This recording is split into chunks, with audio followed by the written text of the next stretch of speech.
تصور کرتے ہیں، مانتے ہیں، اس کے 3 بنیادی عقائد۔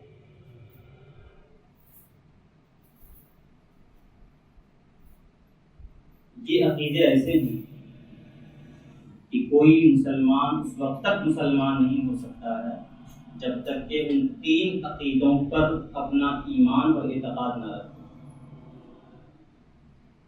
اور اسی طریقے سے کوئی مسلمان کافر اس وقت تک نہیں ہو سکتا ہے جب تک کہ ان 3 عقیدوں کا کھل کر انکار نہ کرے۔ مسلمان ہونے کے لیے، دین کے اندر داخل ہونے کے لیے 3 بنیادی عقیدے کیا ہیں؟ نمبر 1 توحید، نمبر 2 رسالت، اور نمبر 3 آخرت۔ جب کوئی انسان ان 3 عقیدے پر بلیف رکھنا شروع کر دیتا ہے، ان 3 عقیدے کو ماننے لگتا ہے، وہ مسلمان ہے۔ اور اگر کھل کر ان 3 میں سے کسی ایک کا بھی انکار کر دے، یا جو اس کے تقاضے ہیں، لوازمات، اس کا انکار کر دے، تو وہ کافر ہو جاتا ہے۔ ہم نے جو آیت مقدسہ تلاوت کی ہے، اس آیت کے اندر اللہ رب العزت نے ان 3 بنیادی عقیدے کو بیان فرمایا۔ سب سے پہلے سورہ بقرہ کی آیت نمبر ہم نے 21 کی تلاوت کی۔ اللہ کا ارشاد ہے، یا ایھا الناس اعبدوا ربکم الذی خلقکم والذین من قبلکم لعلکم تتقون۔ اے ایمان والو، اے لوگوں، اپنے رب کی عبادت کرو۔ اس رب کے علاوہ، اپنے رب کے علاوہ کسی اور کی عبادت نہ کرو، کسی اور کی پرستش نہ کرو۔ کیوں اپنے رب کی عبادت کرو؟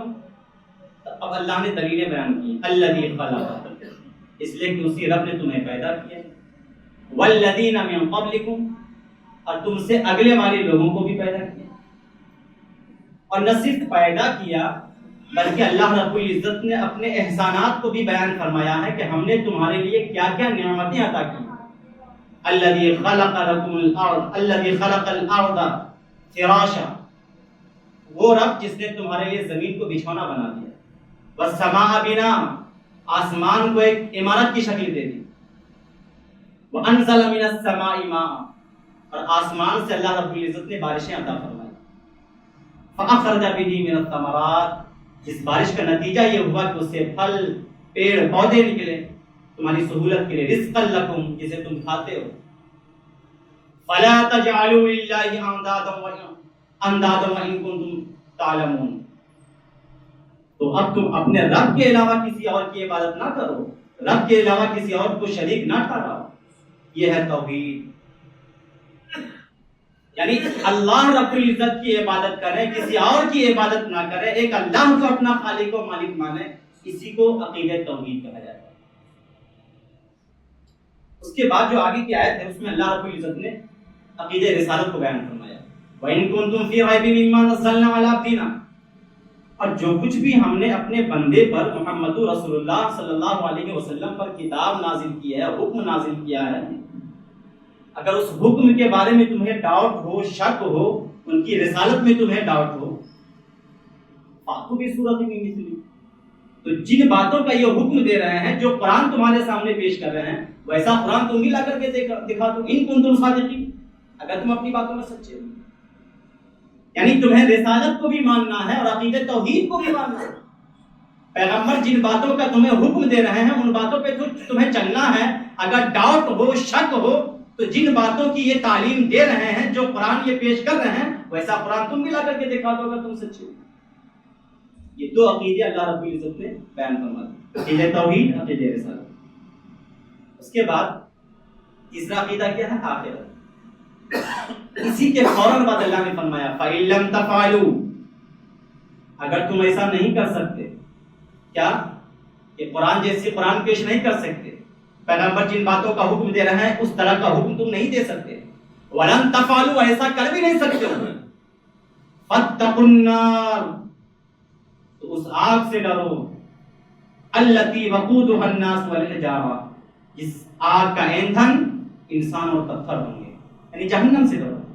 یہ جہنم آخرت کے امور سے ہے، آخرت کے معاملات سے ہیں، جنت ہو، جہنم ہو، قیامت ہو، یہ سب آخرت سے ریلیٹڈ ہے۔ گویا سورہ بقرہ کی آیت نمبر 21 سے لے کر 24 تک اللہ رب العزت نے عقیدہ توحید کو بھی بیان فرمایا، عقیدہ رسالت کو بھی بیان فرما دیا اور عقیدہ آخرت کو بھی بیان فرما دیا۔ یہ جو تین بنیادی عقیدے ہیں، ان تینوں میں سے سب سے بیسک عقیدہ جو ہے وہ ہے عقیدہ توحید۔ یہ سمجھ جائے کہ تمام عقیدے کی ابتدا اور جڑ ہے۔ جیسے کوئی پیڑ ہو، اس کا وجود جڑ کے بغیر نہیں ہو سکتا۔ یہ چھت ہے نا، اس چھت کا وجود پلرز کے بغیر نہیں ہو سکتا۔ تو جس طریقے سے چھت کا وجود پلرز کے بغیر نہیں ہو سکتا، درخت اور پیڑ کا وجود جڑ کے بغیر نہیں ہو سکتا، ایسے ہی دین کا تصور، عقیدہ اسلام کا تصور بغیر عقیدہ توحید کے نہیں ہو سکتا ہے۔ توحید کا عقیدہ اگر نہ ہو اور رسالت کو فالو کریں، عقیدہ آخرت کو مانیں، لیکن توحید کو نہ مانیں یا اس کے ماننے میں آپ گڑبڑی کی شکار ہوں، تو آپ کے تمام عقیدے فاسد و بیکار ہوں گے۔ عقیدہ توحید بنیاد ہے، جڑ ہے، بیس، اس کو ماننا ضروری ہے۔ اب میں اس کانسیپٹ کو بھی کلیئر کر دوں کہ عقیدہ توحید ہے کیا۔ دیکھیے توحید کا روٹ ورڈ ہے وحدہ۔ وحدہ کا معنی ہوتا ہے اکیلا ہونا، بے مثال ہونا۔ اس لحاظ سے توحید کا مطلب یہ ہوا کہ ہمیں اللہ رب العزت کے بارے میں یہ عقیدہ رکھنا ہے کہ اللہ ایک ہے، اس کا کوئی شریک نہیں، وہی خالق ہے، وہی مالک ہے، وہی رزق دینے والا ہے۔ عبادت صرف اسی کی ہو سکتی ہے، اس کے علاوہ کسی کی عبادت نہیں ہو سکتی ہے، اور اپنے نام میں، اپنی صفات میں، اپنی خوبیوں میں وہ تنہا تنہا ہے، کوئی اس کا نام نہیں لے سکتا، کوئی اس کی صفات و کمالات کو حاصل نہیں کر سکتا۔ یہ کانسیپٹ اگر ہمارے ذہن و دماغ میں ہے، گویا کہ ہم عقیدہ توحید کو فالو کر رہے ہیں۔ جو ہم نے ڈیفینیشن بیان کی نا عقیدہ توحید کی، اس لحاظ سے اس کے تین پارٹ نکل آتے ہیں۔ ایک ہے ربوبیت، عقیدہ توحید ربوبیت، ایک ہے توحید الوہیت، اور ایک ہے توحید اسماء و صفات۔ میں اس کو ایکسپلین کر رہا ہوں۔ توحید ربوبیت کا مطلب یہ ہے کہ ایک مسلمان اللہ کے بارے میں یہ عقیدہ رکھے کہ اللہ ہی ہمارا خالق بھی ہے، مالک بھی ہے، اور رزاق بھی ہے، رزق دینے والا بھی۔ یہ ہے عقیدہ توحید ربوبیت۔ اللہ ہمارا خالق ہے۔ خالق مطلب کریٹر اگر پوری کائنات کا کوئی ہے تو وہ صرف اللہ رب العزت سے ہے۔ آج انسان چاند پہ کمندے ڈال رہا ہے، سمندروں پہ حکمرانی کر رہا ہے۔ آج انسان اپنے دماغ کے بدولت نت نئی چیزیں ایجاد کر رہا ہے، ہوائی جہاز کو جو ہے ہوا میں اڑا رہا ہے۔ بظاہر تو اس کا کریٹر تو انسان ہے نا، کسی بندے نے اس کو کریٹ کیا ہے نا۔ تو جب کسی بندے نے اس کو بنایا ہے تو ہم کیسے کہہ سکتے ہیں کہ سب کا خالق اللہ ہے، تمام چیزوں کا کریٹر اللہ ہے؟ یہ حقیقت ہے کہ انسان نے ان تمام چیزوں کو بنایا ہے، اور نئی نئی چیزیں جو دنیا میں بن رہی ہیں وہ سب انسان اپنے عقل و دماغ سے بنا رہے ہیں۔ لیکن ہمیں غور یہ کرنا ہے کہ انسان جس عقل کا سہارا لے کر کے نئی نئی چیزوں کو کائنات میں بنا رہا ہے، کریٹ کر رہا ہے، ان تمام چیزوں کے بنانے کے پیچھے کون سی چیزیں کار فرما ہے؟ انسان کا دماغ ہے، انسان کا عقل ہے، اور اس دماغ اور عقل کا پیدا کرنے والا کون ہے؟ وہ اللہ رب العزت کی ذات ہے۔ گویا سب سے بنیاد اور جڑ جو ہے اس تمام چیزوں کے بنانے میں وہ اللہ رب العزت کی ذات ہے۔ کریٹر وہی ہے، خالق وہی ہے، اور رزاق بھی وہی ہے، رزق دینے والا بھی وہی ہے۔ یہ عقیدہ ہمارے ذہن و دماغ میں رہنا چاہیے۔ ایسا نہ ہو کہ ظاہری طور پر جو آپ کا آنر ہے اس کو ہی آپ اپنا رزاق حقیقی سمجھ لیں۔ مہینے کی منتھلی اور سیلری دینے والا آپ کا رزاق نہیں ہو سکتا ہے، آپ کو کہیں جاب پر لگا دینے والا آپ کا رزاق نہیں ہو سکتا ہے۔ آپ کسی کے یہاں خدمت کر رہے ہیں، ملازم ہیں، تو وہ آپ کا مالک حقیقی نہیں بن سکتا ہے۔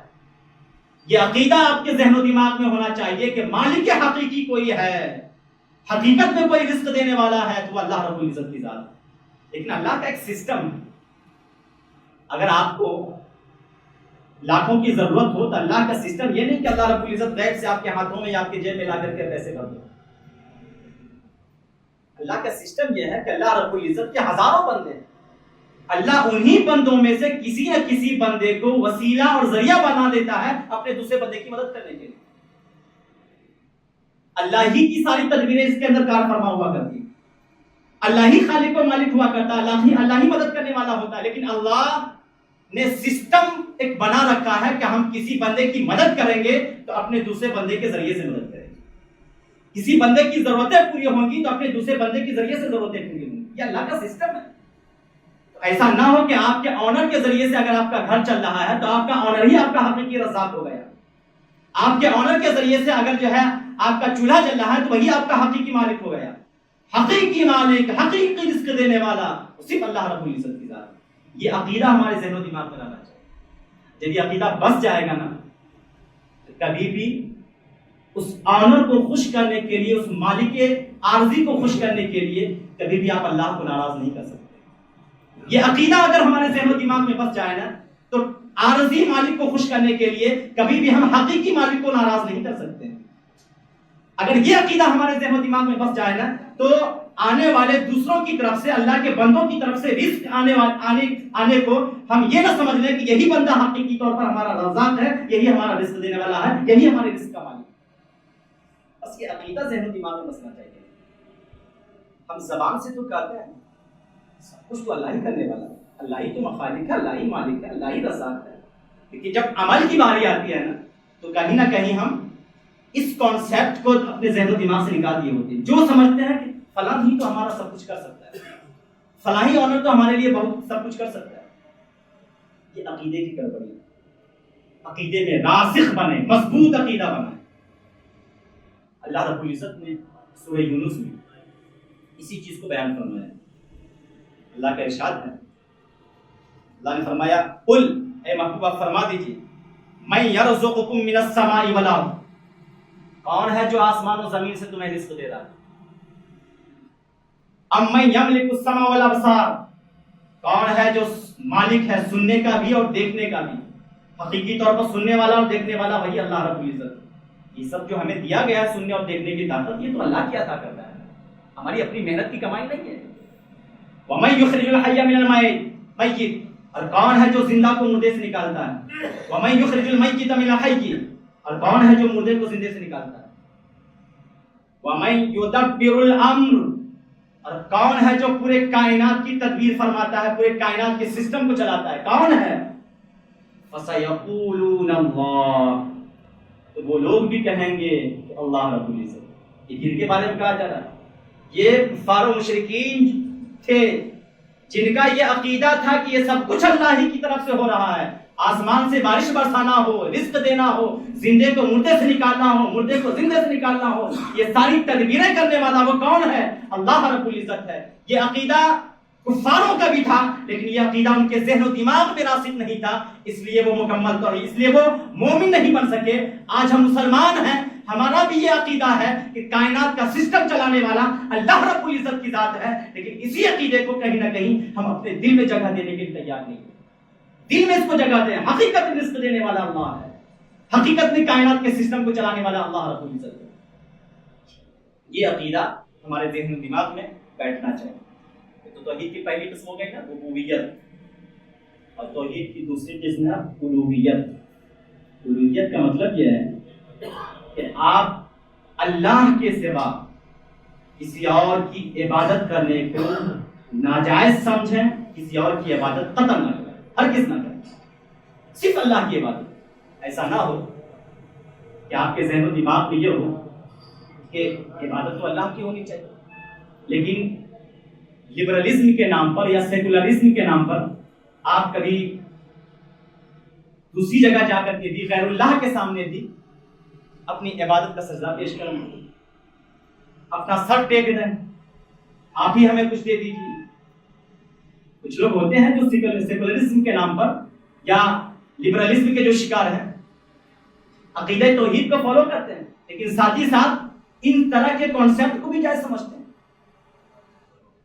عیسائیوں کے بارے میں آپ نے سنا ہوگا, عیسائی بھی توحید کو فالو کرتے ہیں لیکن توحید کے اندر گڑبڑی. کیا کہ وہ حضرت عیسیٰ علیہ السلام کو اللہ کا بیٹا مان بیٹھے. توحید کا کانسیپٹ یہ ہے کہ لم یلد ولم یولد، اللہ کی نہ کوئی اولاد ہے، نہ کسی نے اللہ کو اپنی کوکھ سے جنا. اللہ کا کوئی پیدا کرنے والا بھی نہیں ہے، اللہ کا کوئی کریٹر بھی نہیں ہے. اب یہاں پہ ایک بات میں ذکر عرض کرتا ہوں، اللہ کا کوئی کریٹر کیوں نہیں ہو سکتا؟ ہم تو دیکھتے ہیں کہ کائنات میں کوئی چیز ایسی نہیں ہے جس کا کوئی نہ کوئی کریٹر نہ ہو. ہم سب عارضی طور پر ہی صحیح، ہمارے ماں باپ ہمارے خالق، حقیقی خالق تو اللہ ہے، لیکن ذریعہ کون بنا؟ ہمارے ماں باپ بنے. کائنات کی کوئی چیز نہیں ہے اسپیکر ہے، اس کا کوئی نہ کوئی کریٹر ہو. ٹوپی ہے، جبہ ہے، جو کچھ بھی آپ دیکھ رہے ہیں اپنی نگاہوں کے سامنے، کوئی نہ کوئی اس کا کریٹر ہے. تو ایسا کیسے ہو سکتا ہے کہ اللہ کا کوئی کریٹر نہ ہو؟ یہ تو دماغ میں آنے والی بات ہے. اس چیز کو ذہن میں رکھیں. انسان سے جو چیز پیدا ہوتی ہے وہ کیا ہے؟ انسان. انسان سے پیدا ہونے والا انسان، جانور سے پیدا ہونے والا جانور، گھوڑے سے پیدا ہونے والا گھوڑا. یہ سسٹم یہ ہے کہ جس سے جو چیز پیدا ہوتی ہے وہ اسی جنس کی ہوتی ہے، اسی کی طرح ہوتی ہے. انسان سے انسان ہی پیدا ہوگا، جانور سے جانور ہی پیدا ہوگا، گھوڑے سے گھوڑا ہی پیدا ہوگا. اگر اللہ رب العزت بھی کسی کا بیٹا ہوتا تو ضروری تھا کہ اللہ رب العزت کا جو پیدا کرنے والا ہوتا وہ بھی اللہ ہوتا، اس کا جو پیدا کرنے والا ہوتا وہ بھی اللہ ہوتا. اس طریقے سے دنیا میں کئی الہ ہو جاتے، کئی معبود ہو جاتے، کئی اللہ ہو جاتے. یہ تو توحید کا کانسیپٹ ہی ختم ہو جاتا. اس لیے اللہ کے بارے میں ہمیں یہ عقیدہ رکھنا ہوگا کہ اللہ کا کوئی کریٹر نہیں ہے، کوئی خالق نہیں ہے، کوئی بنانے والا نہیں ہے. اگر اللہ کے لیے بھی ہم کسی کو کا کریٹر مان لیں، کسی کو کریٹر مان لیں، تو لازم کیا آئے گا کہ کوئی نہ کوئی اللہ کا بنانے والا وہ بھی اللہ ہوگا. ماشاء اللہ. اور اللہ رب العزت نے فرمایا لو کان فیہما آلہۃ الا اللہ لفسدتا، اگر اس کائنات کے اندر دو خدا ہوتے، دو اللہ ہوتے تو کائنات کا سسٹم ہی درہم ہو جائے. ابھی موسم بارش کا ہو رہا ہے، دوسرا خدا کہتا نہیں اس موسم میں بارش نہیں ہوگی، اگلے موسم میں بارش. ٹھنڈی کا موسم آتا نہیں، اس موسم میں ٹھنڈی نہیں رکھنا ہے، اگلے موسم میں ٹھنڈی رکھنا ہے. تو اللہ نے کلیئر فرما دیا اگر دو خدا ہوتے، دو معبود ہوتے تو کائنات کا سسٹم ہی بگڑ جاتا. لیکن کائنات اگر صحیح ڈھنگ سے چل رہی ہے، کائنات کا سسٹم اگر چل رہا ہے، سورج کے نکلنے کا ایک وقت ہے، چاند کے ڈوبنے کا ایک وقت ہے، یہ سارا سسٹم اگر صحیح طریقے سے چل رہا ہے تو اس سے یہ سمجھ میں آتا ہے کہ ایک ہی ہستی ہے، وہی جو ہے جو نظام ہستی چلا رہا ہے، وہی خدا ہے، وہی خدا ہے، وہی خدا ہے. یہ کانسیپٹ ہمارا کلیئر ہونا چاہیے. اور آخری بات توحید ذات و صفات. توحید ذات و صفات مطلب توحید کی تیسری قسم ایک اللہ اس کا کوئی نام لے نہیں سکتا. نام لے نہیں سکتا مطلب اللہ کا جو نام ہے وہ کوئی نام رکھ نہیں سکتا. اپنے بیٹے کا نام اللہ نہیں رکھ سکتا، اپنے بچوں کا نام اللہ نہیں رکھ سکتا. عبداللہ رکھیے اللہ کا بندہ، عبد الرحمان رکھیے رحمان کا بندہ یعنی اللہ کا بندہ. اس کی صفات جو ہیں رحمان ہے، رحیم ہے، کریم ہے، ستار ہے، غفار ہے، یہ اس کی صفت ہے. اس کی صفت کسی اور کے اندر نہیں آ سکتی. اگر آ بھی رہی ہے تو اللہ کیا عطا کرتے ہیں سارے. ایسی بات ہے کہ انسان بھی رحیم ہوتا ہے، آپ بھی ایک دوسرے پر مہربان ہوتے ہیں، تو آپ بھی رحیم ہیں. اللہ کی صفت آپ میں بھی ہے. بلکہ اللہ کے جو 99 صفات بیان کیے گئے ہیں اس میں سے کچھ نہ کچھ صفتیں ہر انسان کے اندر ہوا کرتی ہیں. اس پر میں انشاءاللہ ڈیٹیل سے گفتگو کروں گا. لیکن جو انسان کے اندر یہ صفتیں ہوتی ہیں وہ اس کے اپنی ذات کی وجہ سے نہیں ہوتی ہیں، اللہ کی عطا کرنے کی وجہ سے ہوتی ہیں. اللہ کے ذات و صفات کے بارے میں ہمیں یہ عقیدہ رکھنا ہے کہ اللہ کے اندر جو صفتیں ہیں وہ اس کی طرف سے ہیں، کسی کے دینے سے نہیں ہے. لیکن بندوں کے اندر جو صفت و کمالات ہیں وہ اللہ کے دینے سے ہے، اس کے اپنی ذات کی وجہ سے نہیں ہے. یہ ہے توحید ذات و صفات. یہ تین کانسیپٹ ہمارا کلیئر ہونا چاہیے: توحید، رسالت، آخرت. آج ہم نے توحید کے بارے میں ضمناً اور شروع کی باتیں بتائی. یہ توحید کتنا امپورٹنٹ ہے انسانی زندگی میں اور اس کی کتنی اہمیت ہے، انشاءاللہ اگلے گفتگو میں آپ کے سامنے پیش کرنے کی کوشش کروں گا. یہ گفتگو سیریل وائز رہے گی. توحید کا کانسیپٹ کلیئر ہو جائے گا. اس کے بعد توحید میں جو اللہ رب العزت کے 99 نام آتے ہیں، ہر ایک نام پر انشاءاللہ تفصیلی گفتگو ہوگی. 99 صفات جو اللہ رحمان ہے تو کیسا رحمان، رحیم ہے تو کیسا رحیم، غفار ہے تو کیسا غفار، جبار ہے تو کیسا جبار. انشاءاللہ ہر ایک پر تفصیلی گفتگو ہوگی. پھر رسالت کا کانسیپٹ، پھر آخرت کا کانسیپٹ. اللہ رب العزت ہم سب کو عقیدہ توحید پر ثابت سے بات قدمی عطا فرمائے اور مضبوطی کے ساتھ اللہ رب العزت ہمیں اپنا محبوب بندہ بنائے رکھے. آمین یا رب العالمین. السلام علیکم و رحمۃ اللہ وبرکاتہ.